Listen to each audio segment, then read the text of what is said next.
Deus é bom. Quem sabe o tema desse mês? Cura divina. Não temos não a arte ainda? Não. Glória a Deus. Para quem não viu, não sabe. Ah, certo. Tá com o pastor Lucas, né? Ah, tá certo. Gente, cura divina. Eu acredito que eu gosto muito desses meses temáticos, seja nas EBD, seja nas quintas, enfim. Eu gosto de um mês assim de estudo de um tema, porque a gente se aprofunda o máximo que consegue durante esse tempo. Claro que a palavra de Deus, ela é inesgotável, ela é fonte inesgotável, não tem como você exaurir qualquer tema que seja. Se você pegar um versículo da Bíblia, você pegar lá, não matarás, que é o menor versículo, ao contrário do que pensa, não é Jesus chorou, é não matarás. Você pegar o menor versículo da Bíblia, não matarás, e você for tentar estudar ele durante um mês, e tentar se aprofundar em toda a revelação que tem ali, você não vai conseguir. Amém? Pode acreditar em mim, tem assunto para mais de um mês, num versículo como esse. E cura divina, especialmente, é um assunto muito denso, muito profundo, e eu creio que a gente deve usar esse mês, esse tempo de estudo, como uma construção, né? Cada um vai colocando um pedaço, um tijolinho, levantando as paredes do conhecimento do tema que a gente está estudando. E eu quero hoje me ater a respeito da cura divina e a vontade de Deus. Amém? Amém? Glória a Deus. Eu sei que outros irmãos talvez vão abordar outros aspectos, como por exemplo a origem das doenças, ou como receber a cura em si, mas eu quero me ater a respeito da vontade de Deus, porque é algo que eu já me indaguei muito, amém? Se você não, glória a Deus pela sua vida, que você nunca se indagou, mas eu já me parei me indagando muito com Deus, a respeito da vontade de Deus. Eu tinha uma coisa comigo, e Deus foi quebrando essa religiosidade. Na verdade, não é só religiosidade, há uma arrogância por trás desse pensamento que eu tinha, e eu explico já para você, que é a ideia de que a gente precisa merecer as coisas com Deus. E com Deus não funciona assim. Toda vez que você acha que você precisa merecer algo com Deus, na verdade você está sendo arrogante, orgulhoso, soberbo, porque você e eu, enquanto ser humano separado de Deus, somos pessoas absolutamente falidas. Coisa boa de você ouvir domingo de manhã, né? Que você é um falido. Mas sem Deus, você é um falido. Você é uma falida. Você não passa de pó. Amém? Então, toda vez que você acha que você é capaz de negociar alguma coisa com Deus, você está sendo arrogante. Porque você não tem nada para oferecer a Ele que o convença, que consiga persuadir a Deus a te dar alguma coisa. Não tem nada, nenhum tipo de favor que você possa fazer para Deus, que Ele se sinta obrigado, por conta da sua obra, do seu ato, de te devolver alguma coisa. E cura não é diferente disso. E eu tinha essa percepção. Então eu achava que o meu trabalho, a minha vida consagrada, a minha dedicação a Deus, eram coisas que iriam me manter seguros. Então qualquer coisinha que eu fizesse fora, eu já dizia, meu Deus, eu posso ficar doente se eu errar. Ele pode não me curar, Ele pode não me abençoar, as coisas vão dar errado. Então você já não faz porque você o ama, você faz porque você quer receber alguma coisa dele, ou por medo. Amém? Amém? Eu sei que você está pensando, talvez você se identifique com isso, mas eu passei muito tempo da minha vida pensando assim, que eu precisava ser e fazer para poder receber. Até eu entender o tamanho da graça de Deus, a sua dimensão, que é tão maravilhosa, a ponto de eu saber que, independente do que eu faça aqui na terra, de como eu seja visto pelos homens, daquilo que eu sinta dentro de mim, simplesmente por ter crido e reconhecido Jesus como Senhor e Salvador, eu me tornei merecedor de tudo o que acompanha a salvação. O apóstolo Paulo diz assim, aquele que não poupou seu único filho, antes o entregou por todos nós, não nos daria o quê? Graciosamente. Ou, em outras versões, gratuitamente.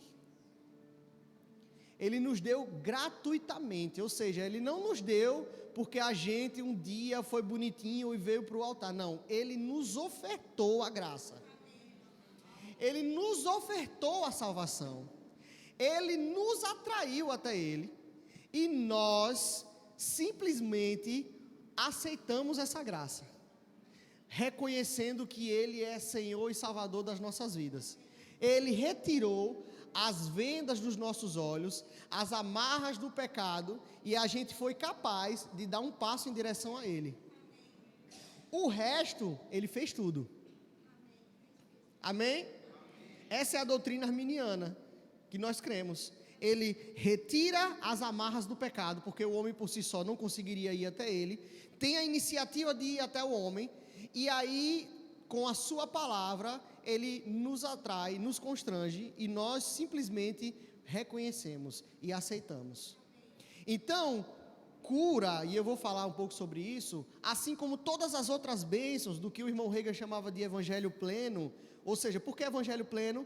Porque engloba tudo, não é só a salvação pura e simples no sentido de que a sua alma não vai para o inferno, vai para o céu, mas é um evangelho que redime você de absolutamente tudo. Amém?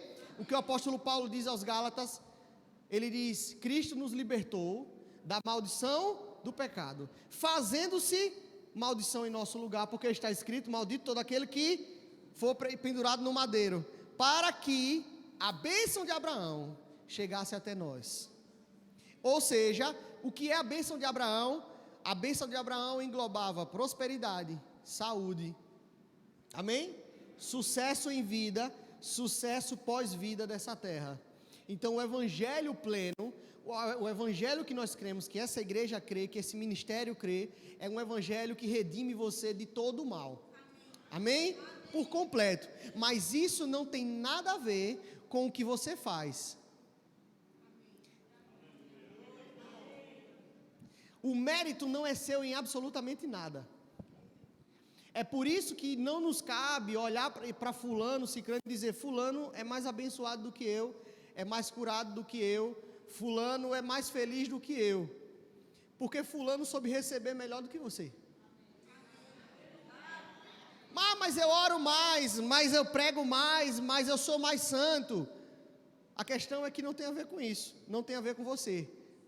Amém. Tudo foi ofertado, todas as coisas. A Bíblia diz que Deus sujeitou todas as coisas aos pés de Cristo. E Ele entregou esse Cristo que está sobre todas as coisas, por cabeça da igreja. Significa dizer que todas as coisas também nos foram sujeitas, por meio dEle, como corpo dEle. Amém? Então, é importante que você já comece, que Deus possa já quebrar esses sofismas das nossas mentes a partir de hoje. Talvez você até hoje pensou como eu pensava, que a cura, que a salvação, que a prosperidade tem muito a ver. É claro, irmãos, que nós precisamos viver uma vida santa e reta, porque a Bíblia diz que essa mesma graça nos prepara para as boas obras. Ou seja, nós somos prontos para exercer a santidade também por causa da graça. Então não adianta para onde a gente corra, o mérito nunca vai ser meu e nem seu. Deus não faz acepção de pessoas. Você entendeu isso? Deus não faz acepção de pessoas. A cura é para todo mundo. Amém? Em Atos, eu queria que você abrisse a Bíblia agora em Atos capítulo 10. Eu gosto muito desse versículo quando... Isso eu aprendi no Rema, tá? Nas apostilas do Rema. Eu gosto muito de começar com esse versículo quando a gente vai falar sobre cura divina. Eu acho que ele engloba e nos diz muita coisa. Atos capítulo 10, a partir do versículo 37, tá? Mas o versículo que eu estou me referindo é o 38, mas nós vamos ler a partir do 37.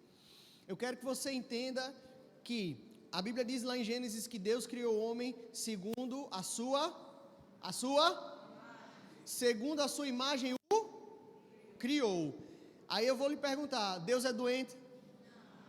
Deus é doente? Não. Amém.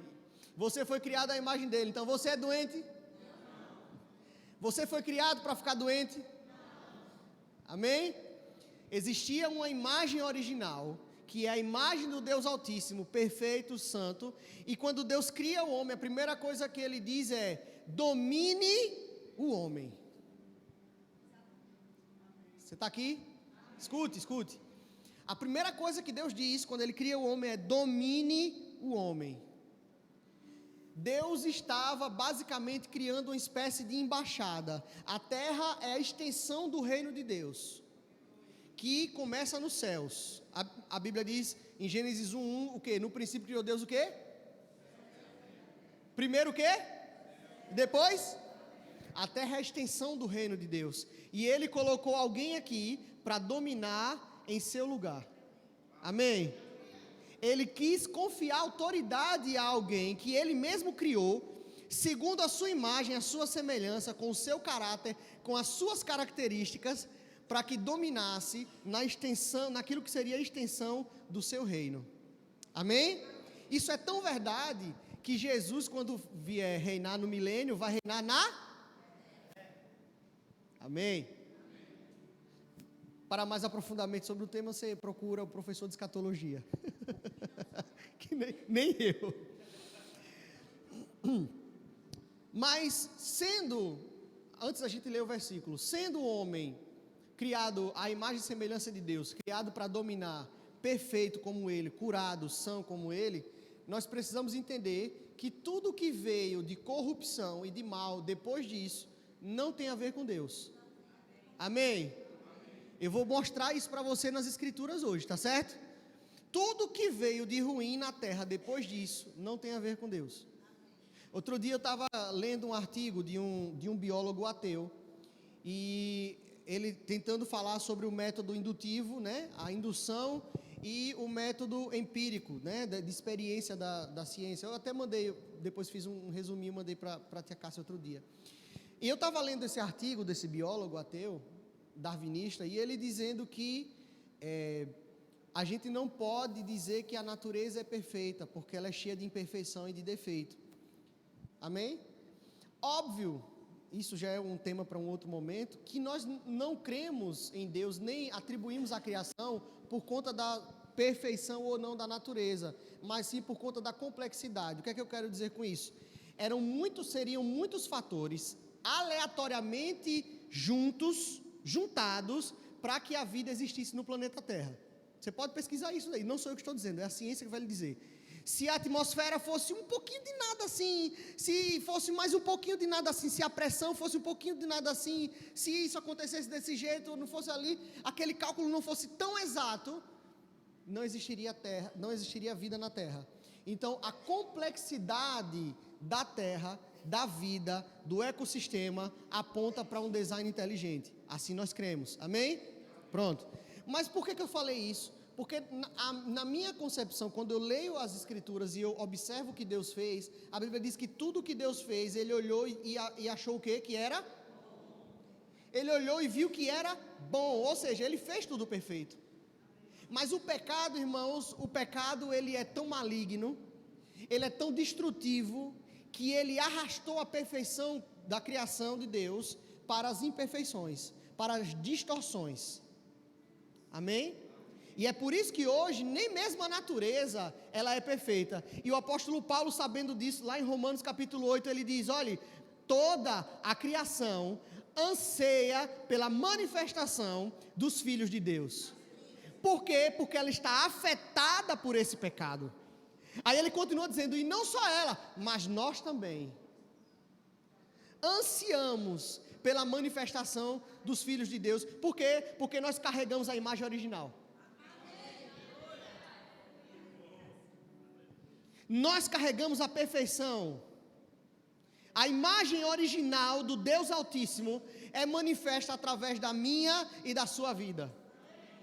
É por isso que a Bíblia diz que nós somos cartas vivas. Por que cartas vivas? Porque em nós está escrito, impregnado, a vontade real e original do Pai para a humanidade.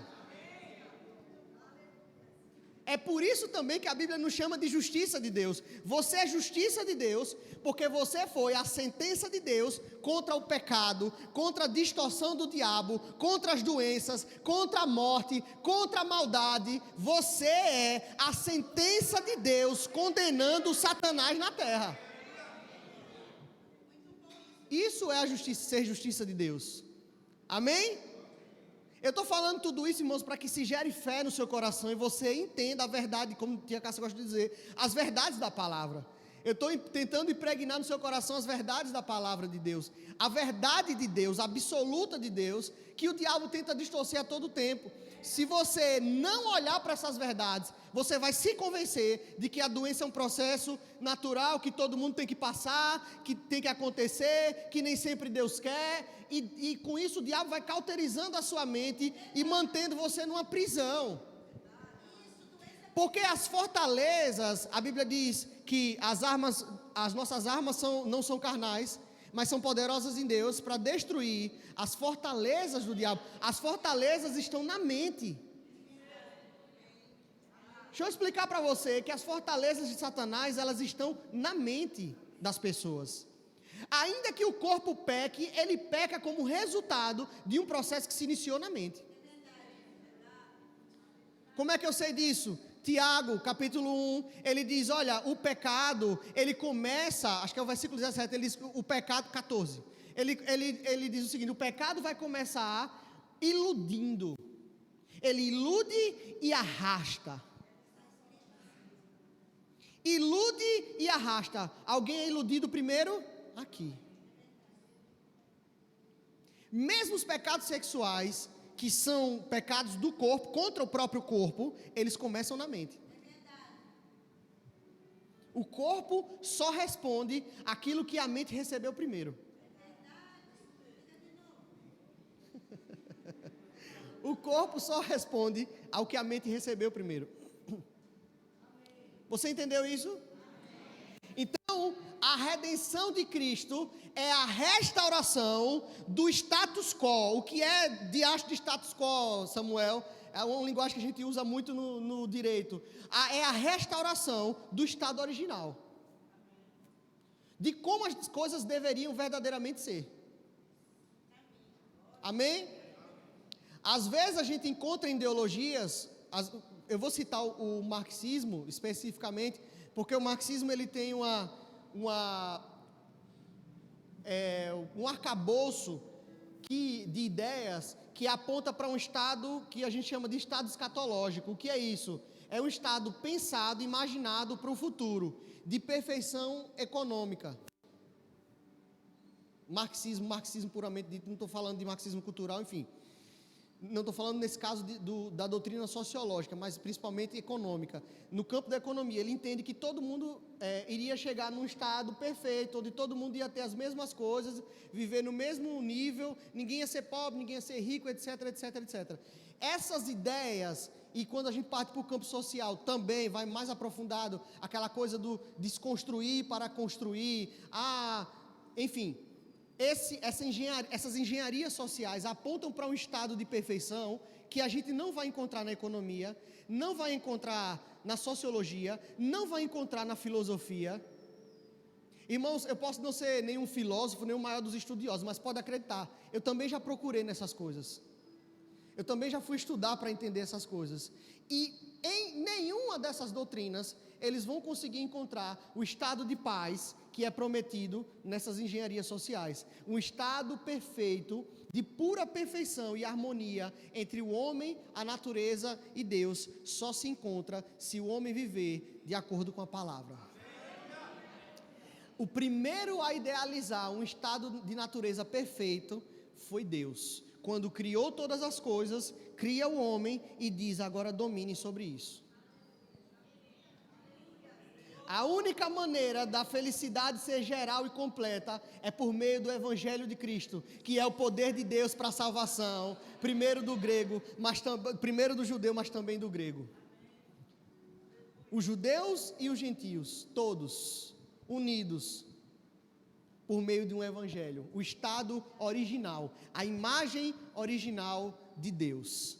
Amém? Glória a Deus, glória a Deus. Depois do pecado ter corrompido o homem, de ter feito a desgraça que fez, das doenças terem entrado no mundo, o que acontece? Deus promete um Salvador, nascido de mulher, que iria esmagar a cabeça da serpente. Amém? E aqui em Atos, capítulo 10, no versículo 37, Pedro, depois de ter tido uma visão de que ele fosse pregar a Cornélio, um gentio, ele começa a pregar a palavra, pregar o evangelho, não só para Cornélio, mas para quem estava ali com ele. É interessante, irmãos, porque o evangelho de Cristo, ele nunca chega para uma pessoa só. O evangelho de Cristo, quando chega, ele precisa se espalhar. Ele começa a contagiar. Assim nascem os avivamentos. É porque a chama não pode ficar só com você. E Pedro diz assim: vós conheceis a palavra que se divulgou por toda a Judéia, tendo começado desde a Galiléia, depois do batismo que João Batista, que ele está falando, pregou. Como, agora, versículo 38, Atos 10, 38, preste atenção nisso, irmão. Preste atenção nisso, porque nessa verdade pode estar a sua cura. Como Deus ungiu a Jesus de Nazaré com o Espírito Santo e com poder, o qual andou por toda parte, fazendo bem e curando todos, diga todos, os oprimidos do diabo, porque Deus era, aleluia. Você sabe que esse versículo nos entrega uma verdade muito interessante, nos entrega o fato de que as doenças, elas são ferramentas de opressão do diabo. Eu já disse aqui no começo que provavelmente alguns irmãos vão se debruçar sobre isso, sobre a questão da origem das doenças. É claro que existem várias causas para as doenças, amém? Várias causas que trazem doença para as pessoas. Mas o que eu quero chamar a sua atenção, irmãos, é que não interessa de por onde elas vieram. O que importa é a gente entender nesse momento que, uma vez instalada a doença, ela é ferramenta de opressão do diabo. Porque quando Pedro diz que Jesus andou por toda parte, curando a todos os oprimidos do diabo, ou seja, todos os doentes, todo mundo que Jesus curou, Pedro está dizendo, eles eram oprimidos do diabo. Estavam oprimidos pelo diabo através da doença. Então, não importa como ela chegou, irmãos, uma vez instalada, ela é ferramenta do diabo.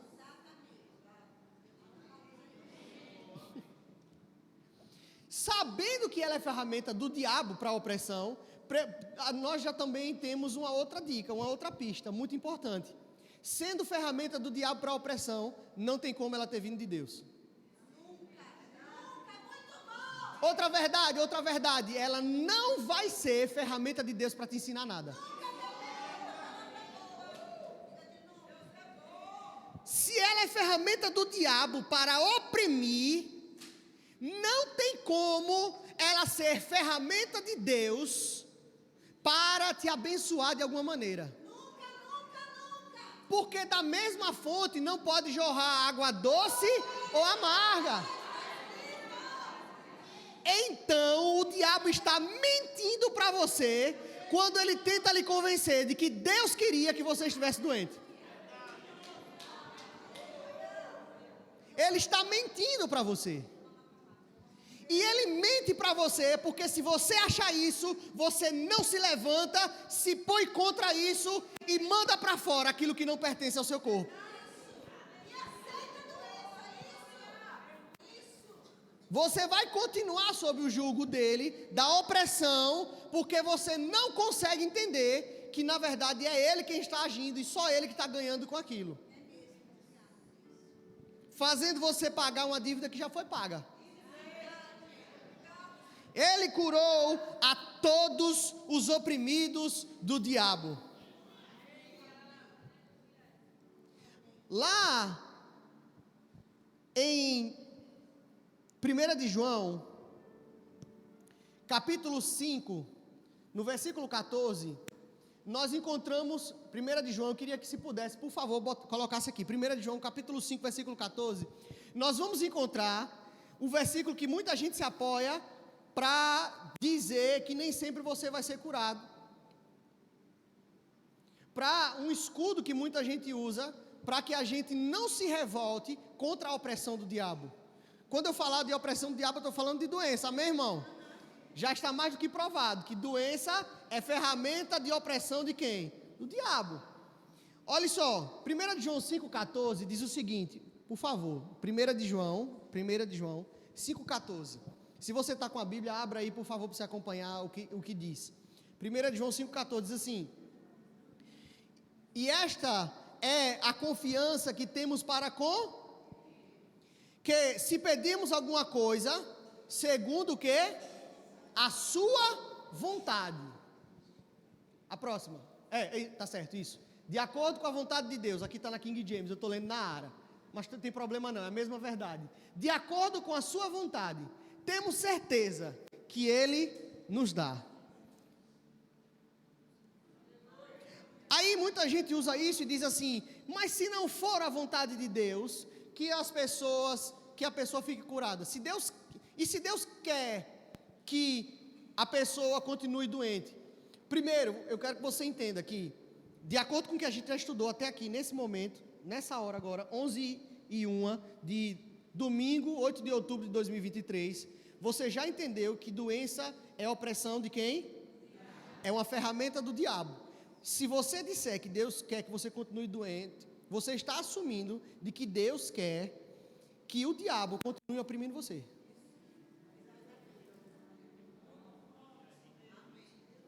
Você está assumindo que Deus quer que o diabo continue oprimindo você. Mas, pastor, então Deus sempre quer que eu seja curado? Sim, porque Ele lhe fez originalmente a sua imagem e semelhança. E Ele quer que você seja vivificado no corpo, por meio do seu espírito, todos os dias. Onde está isso, pastor? Romanos capítulo 8, versículo 11. O que diz Romanos capítulo 8, versículo 11, irmãos? Que o Espírito de Deus, se o Espírito do Senhor habita em nós, Ele também vivificará o vosso corpo mortal. Então, a vontade de Deus é que a perfeição da imagem original permaneça em você todos os dias da sua vida.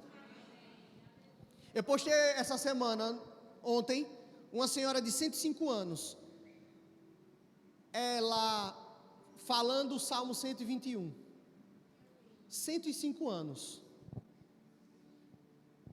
e eu fico derretido no espírito quando eu vejo isso, irmãos, porque uma pessoa que viveu mais de um século, continuou crendo na fidelidade do Senhor. Uau! Você parou para pensar nisso?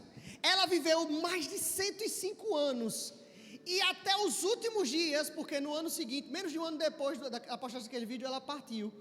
E tem lá um texto da neta dela dizendo que ela partiu dormindo, como ela sempre tinha orado a Deus, em paz e em casa. 105 anos, crendo que do Senhor vinha o socorro dela. Eu tenho 29.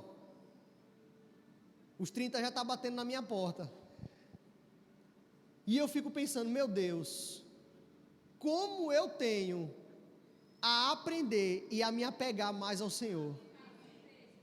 Quantos anos mais eu tenho para compreender a grandeza e a bondade desse Deus, a fidelidade dEle. Não é algo, irmãos, que nós estamos pregando de agora, não é algo que Kenneth Hagin inventou, irmãos. A palavra de Deus sempre esteve aí, a bondade de Deus, os seus feitos, a sua criação sempre esteve aí para que nós pudéssemos contemplar e perceber e provar e ver que Ele é bom. Então, mas a Bíblia diz que é segundo a sua vontade que Ele nos concede. Aí eu quero que você venha comigo em Isaías capítulo 35, para eu falar um pouco para você sobre o que é a vontade de Deus.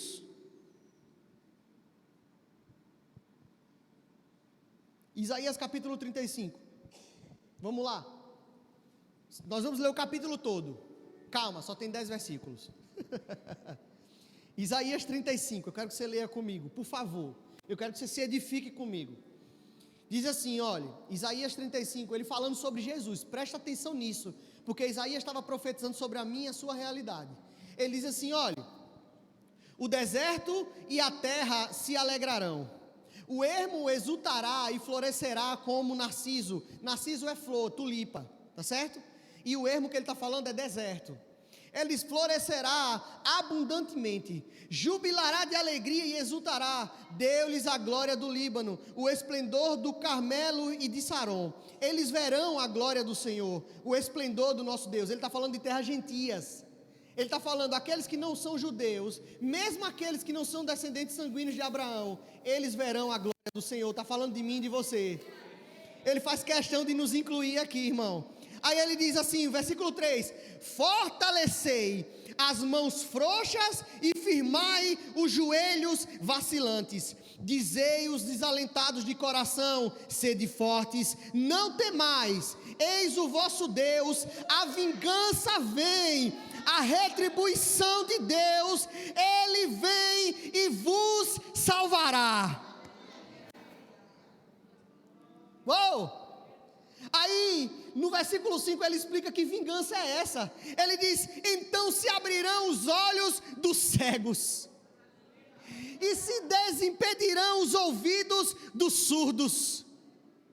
Os coxos saltarão como cervos, e a língua dos mudos cantará, pois águas arrebentarão no deserto, e ribeiros no ermo. A areia esbraseada se transformará em lagos, e a terra sedenta em mananciais de águas. Onde outrora viviam chacais, crescerá a erva como as canas e juncos, e ali haverá bom caminho, caminho que se chamará o caminho santo. O imundo não passará por ele, pois será somente para o seu povo. Quem quer que por ele caminhe não errará, nem mesmo louco. Ali não haverão leão, animal feroz, não passarão por ele, nem se achará nele, mas os remidos andarão por ele. Os resgatados do Senhor voltarão e virão a Sião com cânticos de júbilo. A alegria eterna coroará a sua cabeça. Gozo e alegria alcançarão, e deles fugirá tristeza e o gemido. Aleluia! Aleluia! Aleluia! Oh, aleluia! Vou deixar 30 segundos você pensar no que significa dizer que você é remido pelo Senhor.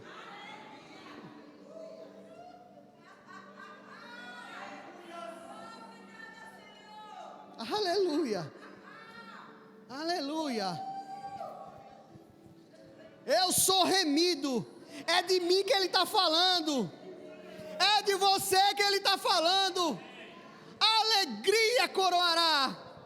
A vontade do Deus eterno, irmãos, que trouxe você aqui nesse lugar, é que toda doença saia, que a tristeza saia, que o deserto floresça, que você salte de alegria, que os seus olhos se abram. A vontade de Deus é que o cego enxergue, é que o surdo escute, que o mudo fale, irmãos, que o coxo ande, salte como cervo. Não deixe o diabo enganar você, não deixe ele mentir para você. Aleluia! Faça calar as mentiras de Satanás.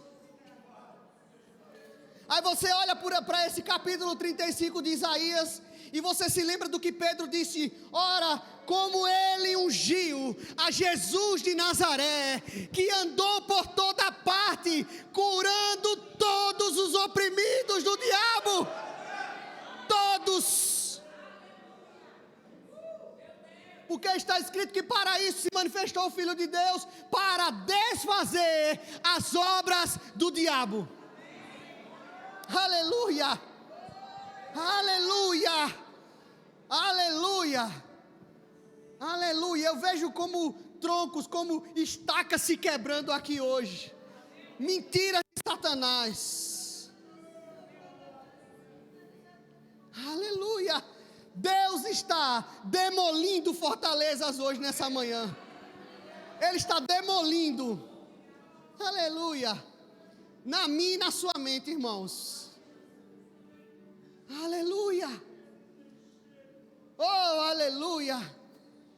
Então, quando o apóstolo João chega para a igreja e ele escreve: olha, nós sabemos que se pedimos alguma coisa segundo a sua vontade, Ele nos ouve. Mas qual é a vontade de Deus, irmãos? Que você seja sarado, que você seja curado, que você seja feliz, que você fique alegre. Oh! Sua coroa será de alegria. Oh, essa semana eu li uma frase: Jesus levou a coroa de espinho para que a minha fosse de alegria. Ah. Uou! A coroa de espinho, quem levou foi Ele. Eu não preciso mais carregar. Ah. Eu não preciso mais carregar. Eu não preciso mais carregar. Aleluia! Uou! Aleluia! Que obra maravilhosa o meu Jesus fez, irmãos. Uou! Oh! A cura não é algo separado da salvação. Se você crê que foi salvo, irmãos, que a sua alma não vai para o inferno, você precisa crer igualmente que você é curado.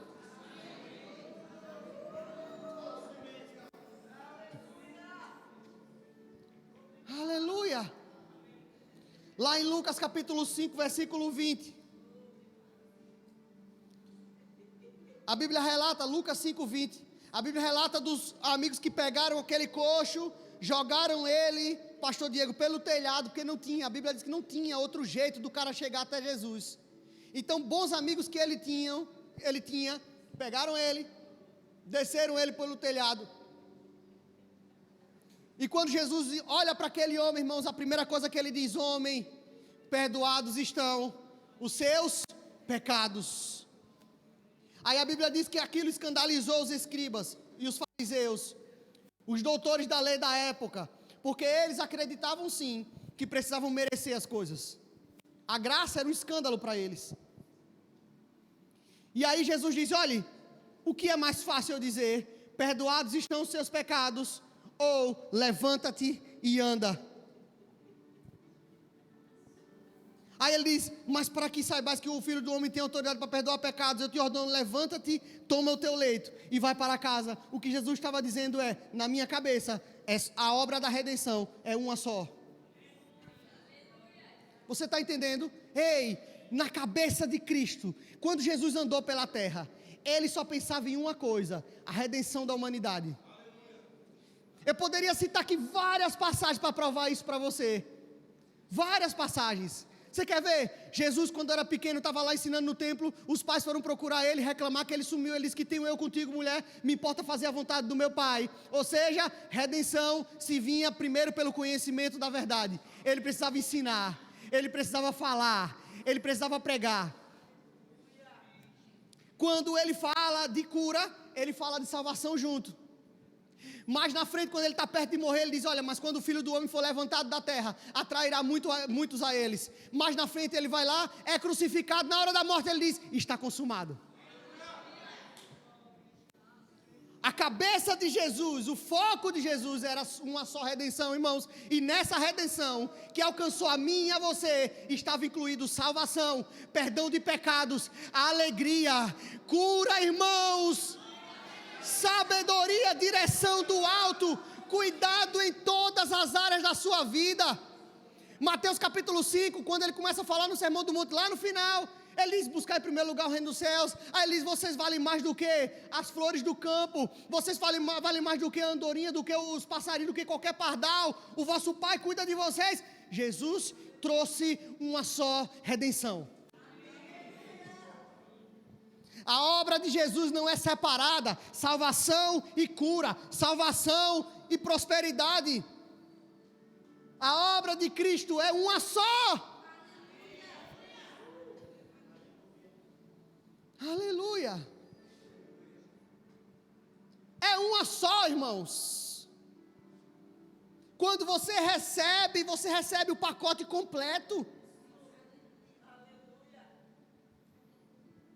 Tiago capítulo 1, versículo 17, você não precisa abrir, mas se puder colocar aqui eu agradeço. Vai dizer que toda boa dádiva, todo dom perfeito vem do alto do Pai das luzes. Amém, até aí. Só que ele continua, ele diz assim: em quem não há mudança, nem sombra de variação. Significa que toda boa dádiva, todo dom perfeito, emana do Pai das luzes, do alto. Mas ele continua dizendo que é o seguinte: essa boa dádiva, esse dom perfeito, tudo que é bom, não vai parar de jorrar de Deus, porque nele não há mudança, nem sombra de variação. Ele não vai mudar de ideia. Significa que tudo de bom que você precisa vai continuar vindo dele. Eu e você podemos nos distrair, eu e você podemos parar de crer, eu e você podemos duvidar, mas Deus não muda, e toda boa dádiva, a sua cura, a sua provisão, vai continuar vindo do Pai das luzes. Continuamente, porque nele não há mudança, nem sombra de variação. Ele nem pensa, ele nem duvida se te abençoa ou não. Não tem sombra de variação. Sombra de variação é isso, irmãos. É quando você cogita fazer diferente. Ele está dizendo, ele nem cogita fazer algo diferente. Vai continuar jorrando boa dádiva, dom perfeito para mim e para você. Aleluia. Aleluia. Se a gente entende que tudo que nós pedimos em oração, segundo a sua vontade, Ele nos dá, e que a sua vontade é que nós fôssemos redimidos por completo, o que nos cabe é apenas receber. Aleluia. Depois de, a gente leu já em Isaías, olha o que a Bíblia diz em Tiago, capítulo 5, versículo 14 e 15. Tiago capítulo 5, versículo 14 e 15. Isso é doutrina para a igreja, irmãos. Aqui esse versículo não tem nem como fugir e os teólogos dizer que não. Aqui era doutrina, é uma carta pastoral, a carta de Tiago. Doutrina para a igreja de Cristo. E ele diz o seguinte, olha só o que ele ensina para as igrejas. Tiago, capítulo 5, versículo 14, diz assim: está alguém entre vós doente? Chame os presbíteros da igreja. E estes, ou seja, os anciãos, na época ainda não tinha os ministérios ainda bem definidos, que aqui é a igreja, bem no seu começo. Eles, e estes, façam oração sobre ele, ungindo-o com óleo, em nome do Senhor. Olha o que diz no 15. E a oração da fé, o quê? A minha versão diz salvará o enfermo, mas pode dizer curará o enfermo também. E o Senhor o... E se houver cometido pecados, ser-lhe-ão. Deixa eu lhe perguntar uma coisa, ele colocou condição aqui? Ele diz que é o resultado, se ele vier receber a oração da fé, curará. Mas Samuel, e se o cara não foi curado? Eu já vi gente que recebeu e não foi curado. Eu vou lhe dizer, a responsabilidade não é de Deus. Alguma coisa no processo fugiu do normal e não foi Deus. Porque seja todo homem mentiroso, mas o meu Deus verdadeiro.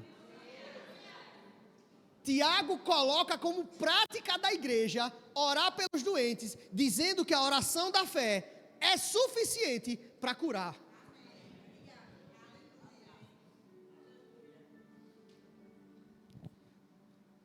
Mateus capítulo 13, versículo 58, a Bíblia nos dá outra dica do que é a vontade de Deus. Ele diz que Jesus não fez ali muitos milagres por causa do quê? Da incredulidade deles. Significa que se não tivesse incredulidade, Jesus queria que eles fossem curados. Você está aqui? Aleluia. Lá em João 12,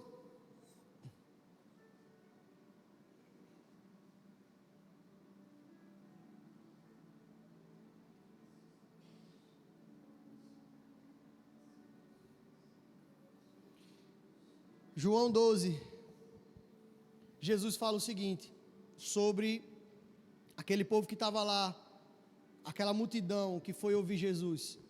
Ele diz, olhe, sobre os judeus, mais especificamente, ele diz, cegou-lhes os olhos e endureceu-lhes o coração, para que não veja. Na verdade, ele está citando um texto do profeta Isaías, e ele diz, para que não vejam com os olhos, nem entendam com o coração, e se convertam, e sejam, por mim, curados. Ele está falando, olha, o processo natural de quem entende, recebe o que eu digo, se converte, é ser curado. O resultado final, a redenção, irmãos, é uma coisa só. A redenção é uma coisa só. Você está aqui ainda?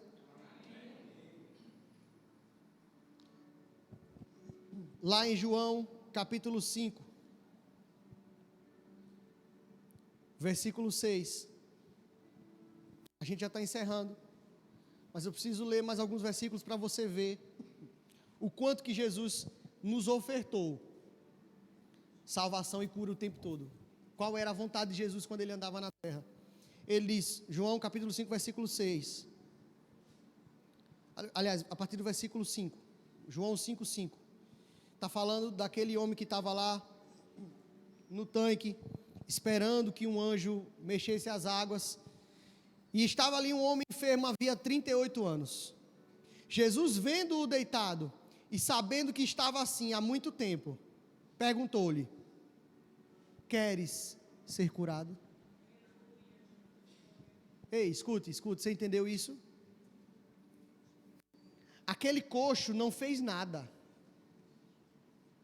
Tem gente, irmãos, me perdoe se você já pregou isso, ou se alguém que você gosta muito já pregou isso, mas tem uma coisa que me dá gastura, é quando alguém pega o exemplo de Bartimeu, para dizer que nós precisamos ficar clamando o tempo todo para que o milagre aconteça. Porque Bartimeu ficou gritando, Jesus, filho de Davi, tem compaixão de mim. É claro que atitudes de fé atrai e provoca o milagre, porque a linguagem de Deus é fé. Então, quando você exerce fé, você está utilizando do meio de trazer para o natural as bênçãos espirituais. Mas não é pelo muito clamar, muito gritar, ou por algum mérito do que você faça, que a cura, o milagre chega até você. Porque esse homem estava lá deitado, irmãos, e sofrendo há 38 anos, e ele nem para Jesus olhou. Ele não fez nada para que Jesus fosse até ele. Mas Jesus se compadeceu, compaixão queimou dentro dele, porque Jesus é amor. E Jesus chega para o cara e escute, Jesus não perguntou, meu filho, o que você está fazendo aqui? O que aconteceu com você? O cara fala. A pergunta de Jesus foi, queres ser curado? Aí o cara disse, Senhor, é porque eu estou aqui, mas não tem quem me leve até a água, porque o anjo vai descer, que não sei o quê, porque eu pequei, mas eu não quero mais. Quer ser curado?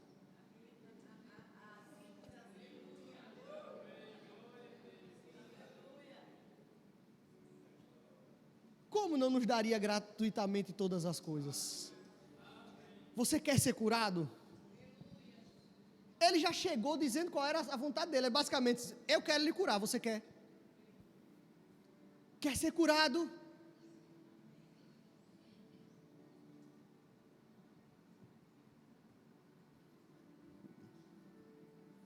Já lá em Mateus capítulo 8,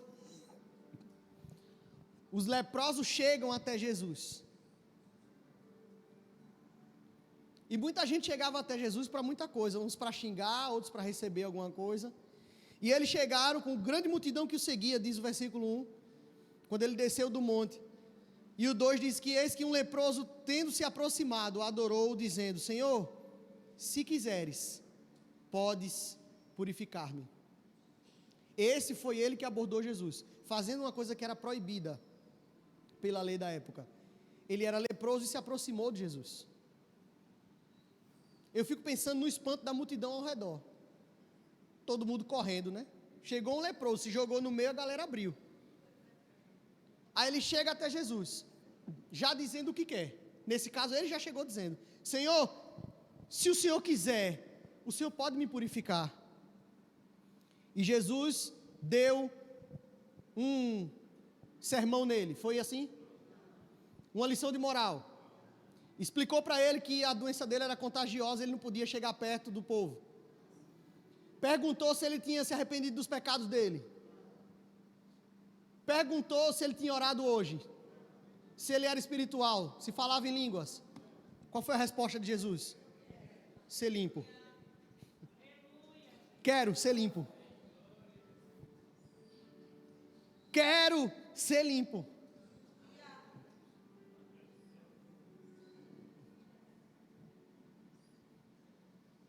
Os discípulos, em João capítulo 9, vai ser o último versículo que eu vou ler. Em João capítulo 9, os discípulos, versículo 2, diz assim: a Bíblia diz que Jesus estava andando e viu um cego de nascença. E o versículo 2 diz assim: e seus discípulos perguntaram: Mestre, quem pecou? Este ou seus pais, para que ele nascesse cego? Ou seja, de onde veio essa doença?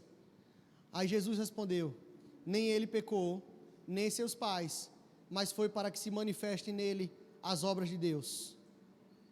É necessário que façamos as obras daquele que me enviou, enquanto é dia.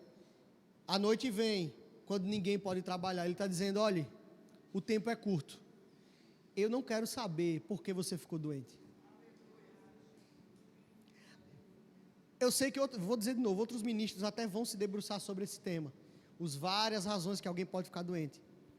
E amém, isso é importante nós entendermos, sim. Amém, para evitarmos, com certeza. Mas deixa eu dizer uma coisa, especialmente se você já está doente. Para Deus pouco importa como aconteceu. A vontade dEle é que você volte à imagem original. Imediatamente. Tudo que nós lemos hoje, irmãos, aponta para um Jesus que quer curar e quer curar rápido. Você percebeu isso? Tudo que nós lemos aponta para um Deus, um Jesus que quer nos curar, mas quer que isso seja rápido. Não quer debater como você ficou doente, o que aconteceu antes. Ele quer que você seja curado agora. Ele quer que daqui em diante você viva a redenção, a obra redentora por completo, voltando à imagem original.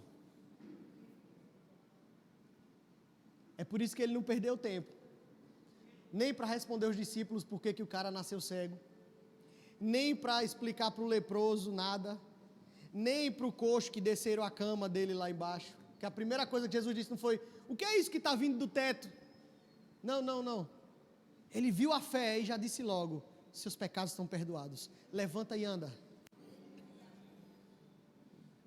O coxo lá no tanque, ele não perguntou a história do cara, desde quando ele estava doente, desde quando ele estava ali, ele só chegou para o cara do nada. Irmãos, isso é muito profundo para mim, irmãos. Imagine você estar parado no seu canto e Jesus chegar para você e dizer assim: você quer ser curado?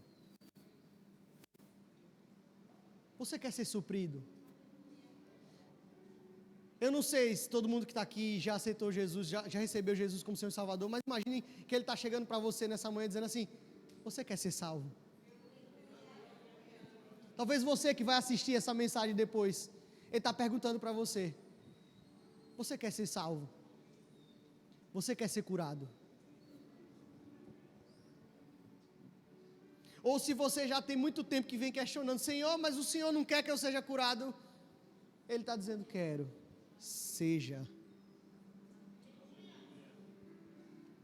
Não precisa fazer mais nada, é só receber.